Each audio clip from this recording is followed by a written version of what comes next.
You and I are about to embark on a quest to create a viral video marketing series that can spread a life saving, history shaping, world changing story that solves a global crisis. I'm Brandy M. Miller, and welcome to Creating with Love, where we make videos that attempt to spread love, hope, and joy to every human heart. If we succeed, this challenge will skyrocket your channel's growth, establish you as an influencer in whatever topic you choose, and build an audience, not just of fans, but of raving fanatics who can't wait to share your content and sing your praises. Our challenges: we've got zero experience building viral videos, let alone a viral video series. We're not a recognized expert in solving crises like this. We don't have much of an audience built, so we're starting from scratch. And we've got just 7 days to do this on a $0 marketing budget. If you join me on this quest to overcome these challenges, you're going to equip yourself with all the tools your channel needs to scale and grow. With no experience creating viral videos, we're not absolutely sure what we need to put into one to make it happen. So we're going to have to rely on our basic understanding of human behavior and what we can find out about how to tap into YouTube's algorithms. Because we're not a recognized expert in this area, we don't have credentials to rely on. We don't have testimonials. We don't have referrals. What we do have is our personal story, and that is what we're going to have to leverage to build our expertise. Without an established base of subscribers, we don't have people who are ready to like, subscribe, share, or comment on our videos the moment that we release them. So we're going to have to lean heavily on our ability to identify our target audience, attract them to our channel, and tap into YouTube's algorithm to help us out. And I hate to say it, but with NATO and Russia at it, and Israel and Palestine duking it out again, we might not have 7 days before someone does something irreversible that causes humanity major problems if we don't act to change things. So we've got no time to waste. With no money to spend, we can't buy fancy equipment or pay for the latest and greatest tools or purchase paid advertising to promote our channel. We're going to have to rely on what we can get and do for free. What inspired this challenge? Guys, I've got a 4-year-old granddaughter. I want her to have a world to grow up in. And to be honest, with the way the leadership we've got in this world right now is behaving like a bunch of spoiled children, I don't trust them to be able to solve these crises and protect our world. I think it's going to be up to people like you and me to do the job. That led me to think, what can I do? Someone just like me, who's not anybody special. And then I thought, what if I could somehow share a message that encouraged ordinary people to step up and bridge the gaps by choosing to love and serve one another rather than participating in the conflicts and division? Why do I care about your success? It's simple. It only takes changing one life for the better to change the entire course of human history. So if I can persuade you to join me on this quest, we're going to exponentially multiply the number of people whose lives we can improve. That veritably guarantees our world will be a better place for everyone to live in a very short time. How exactly are we going to overcome our challenges, achieve our objective, and transform the world for the better? We're going to start our challenge by choosing a life-threatening problem we already know how to solve. So we know what results our viewers are going to get, how to overcome the obstacles they'll face along the way, and the rewards of going through the inevitable struggles and challenges that come up as they go on this journey. Our strategy: first, we're going to lean on our own experiences. Our story, our journey, and our heart are all the credibility we need. And what do I mean by heart?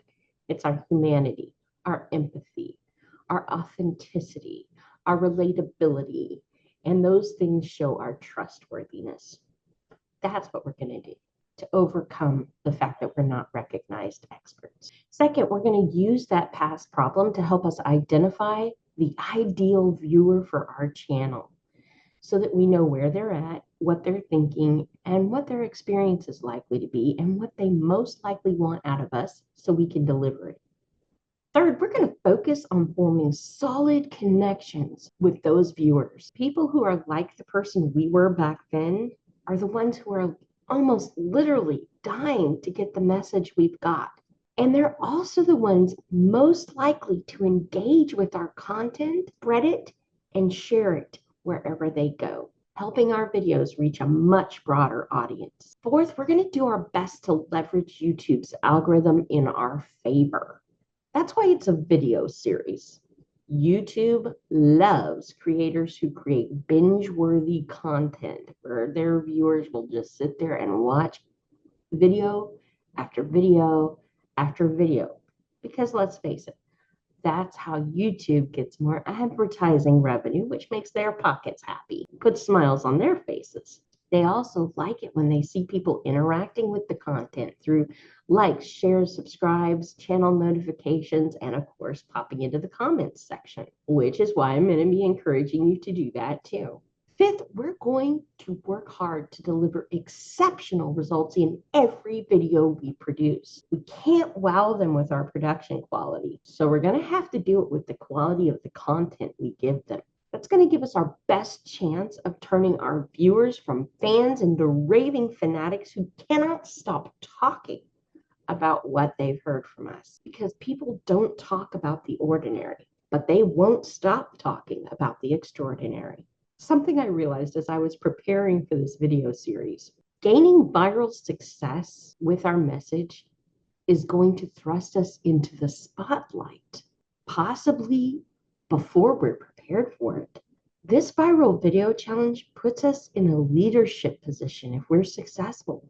The attention we attract as leaders also attracts critics and adversaries. The more our channels grow, the more of them we'll encounter. If we don't handle them correctly, we risk sabotaging our success before it can even begin. That's why I'm sharing with you how to take the lead in your comments section. First, listen. Listen to understand where your critics are coming from and look for ways to leverage that feedback to your advantage. If there's nothing actionable, or it's just an attack against you personally, such as somebody calling you stupid, or fat, or lazy, there are two things I recommend. First, treat their comment as a gift wrapped in some really ugly wrapping paper. The fact that they took the time to comment on your video is actually pretty rare. And it works in your favor anyway, because YouTube's algorithm doesn't really care what they're saying to you. It cares that they're commenting. Second, whatever word they use, take the pen and rewrite the definition of it so it works for you instead of against you. And here's what I mean by that. If somebody calls you fat, as people on the internet are prone to do, thank you, I am fun, attractive, and talented. I appreciate you noticing that. If they call you stupid, thank you, I am smart, talented, unique, positive, inspirational, and delightful. Now you've got a new definition. Now it doesn't have to hurt you. You can brush the comment off and go about your merry way. And they don't get the satisfaction of triggering you. E, empathize with their perspective even when you don't agree. It's important that you take this step, because if you really try to empathize with their perspective, you'll be better equipped to provide responses to people who might think like them in the future. A, ask relevant questions to be sure that you understand what they mean by what they say. Just because people use the same words doesn't mean they mean the same thing. That's a hard thing to understand, but it's true. When I say the word love, I am not talking about an emotion. I am talking about a choice made to sacrifice for the sake of someone else's greater good, or to help them achieve the fullest possible potential they can reach. But somebody else using that word may mean emotion or they may mean sexual gratification. It's a very different concept, even though it's using the same word to express it. So be sure that you understand what they mean by what they say before you decide how to respond to it. Sometimes people are awkward in the way they say things and are trying to be supportive, but end up saying something that sounds antagonistic. If you take the time to ask relevant questions like, can you tell me more? You'll get to the heart of what they're trying to accomplish with the things that they're saying. And D, decide how you want to respond based on a full understanding of their meaning and intention. You can also disarm hostility by responding with kindness and redirecting any conversation toward your shared common goal of creating a viral video challenge. Don't let people drag you off task or away from the purpose and goal of what you're trying to accomplish. Now, the reason I say that this is important to take the lead in the comments section, I want you to always remember that your future viewers, neighbors, employers, clients, sponsors, relatives, in-laws, and partners, and children and grandchildren will all be watching how you handle things in the comments section. You reveal your heart and your character by how you choose to react and respond to these things. If you show an ugly heart or an ugly character, you damage your credibility in the eyes of those who see it. So always be mindful of how you are coming across to other people. By taking the lead, you can turn these critics and adversaries into unwitting allies and advocates who help support and boost your channel, even without necessarily intending to. It's a skill every leader needs, and it starts here. We'll talk more later in the challenge about what learning to take the lead can do for you and how to build your skills in it. What the research shows us, those who turn off their comments section in order to avoid conflict, as some people might be tempted to do when they think about what could happen because of the comments section, are perceived as less sincere, likable, and persuasive when they disable them. I want you to think about that. You're attempting to step into a field where you don't have credentials to back you up. If you turn off that comments section and try to avoid the conflict, you're going to undermine your ability to come across as having any kind of expertise because you'll be seen as less sincere, less persuasive, and less likable. You don't need that. So be sure not to turn off your comments section and just keep your cool when you're confronting what happens in the comments section. It's hard to do, but it's an important thing for you to learn to manage as you grow your channel. Treat your comments section like gold, because it is.